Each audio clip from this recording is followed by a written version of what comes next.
Buongiorno, dobro jutro, guten Morgen, buondì.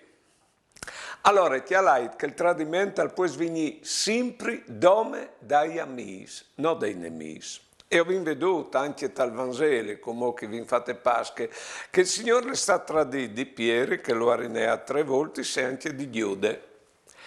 E dopo, le storie, le sta tradito anche della cristianità, dei cristiani. Provate a pensare. Il colonialismo. I cristiani che vanno in chiesa di chiatri sa fa di parons. Quando lui aveva detto che noi cristiani ovindiesi a servizi dall'OMP. Provate a pensare quando i cristiani si levano in Africa a chioi isclas e io vendevano altri cristiani di America del Nord e del Sud. Provate a pensare. Dopo, provate a pensare si chiama capitalismo, che mette i bes in pratica a governare il mondo. Quando lui aveva detto di fatto che si addicelgi tra Dio e Mammone.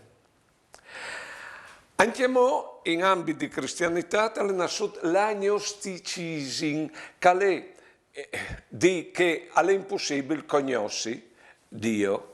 Ecco. E lui si era internato per farsi conoscere bene in forme proprie umane. E sempre che di no, è nasciuto l'ateismo, che dice che Dio non esiste. Provate a pensare. Questo a livello storico generale. Dopo, a livello personale, quando noi mettiamo dal primo posto la televisione, gli affari, i bes, l'opinione che altri si hanno di noi, in che volte no, in pratica, o lo tradin lui. E io sto male. E lui al continuo sempre a volernos bene. Buone giornate e buone vite.